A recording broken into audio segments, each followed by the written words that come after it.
Another tunnel delay made them late. When they arrived, they made their apologies and offered the reason.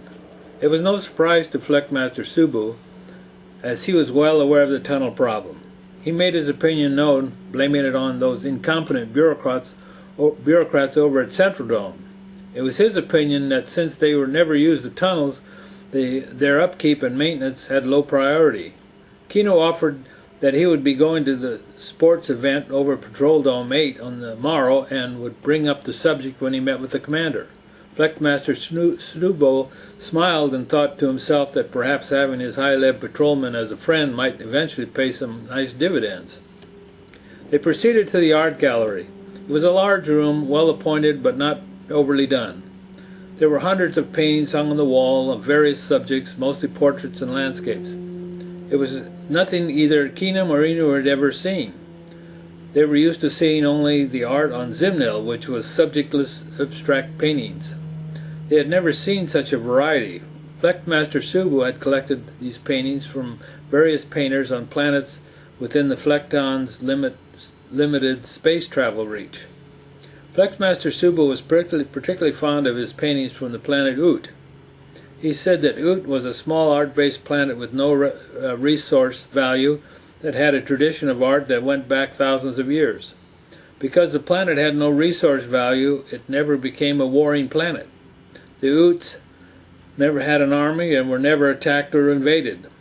They remained peaceful and never succumbed to fear, even though planets all around them were always bickering and fighting with each other. The Uts are loved for their art and their friendliness. After every war season, Subu said he goes there for several months to reset his thinking.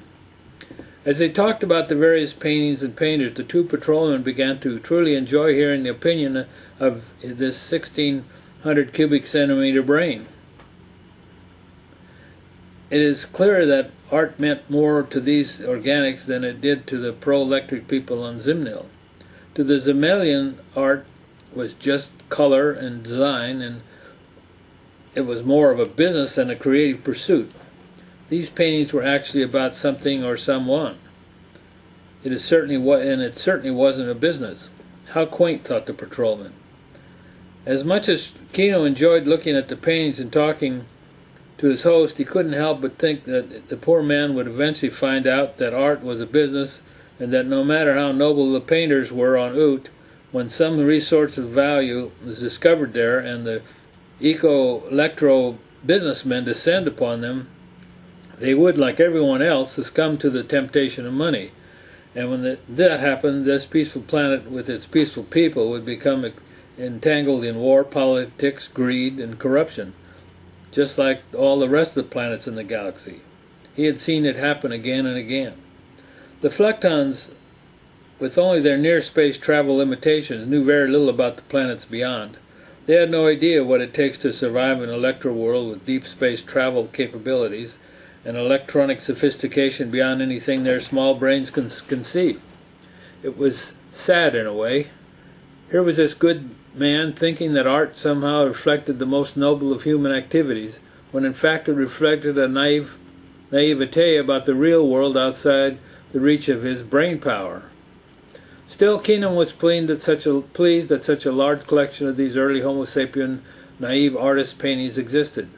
These paintings might someday be exhibited back in Zimmnel to serve as a reminder to future generations of electro-people as to what was considered to be worthy subjects for artists back before the business of art took hold. Other than that, he could see no practical use for or reason to keep them. Kenom's thoughts turned to the two small abstract paintings he had brought to give as gifts. Perhaps if this art patron pondered their meaning, he could see the future of art within them. If he did, it would go a long way towards convincing the Center for Brain Inclusion Department that the Flextons were close to being ready for brain transferring, which would then allow them to participate in activities of the greater galaxy. When the visit was over and the two patrolmen were ready to board their mini-shuttle, Kenom retrieved the two small abstract paintings he had brought along.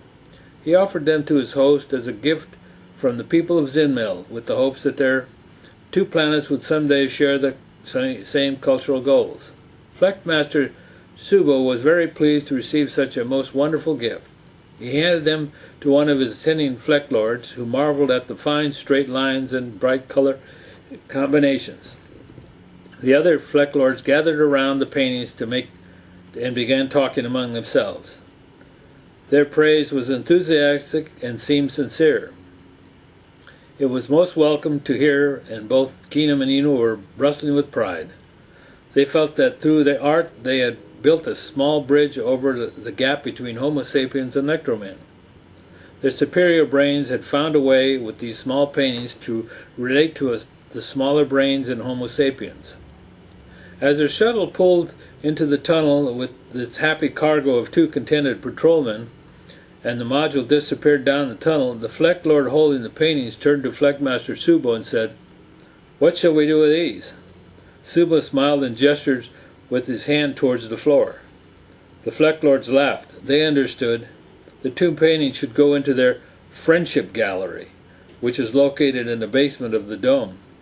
Every war season they get more of these atrocious dabs from Zimmnel, and rather than throwing them into the space trash bins, as they would prefer to do, they decided to store them in a dark, unused room in the basement. They don't want to take a chance that they could get found. They could pollute the entire dome.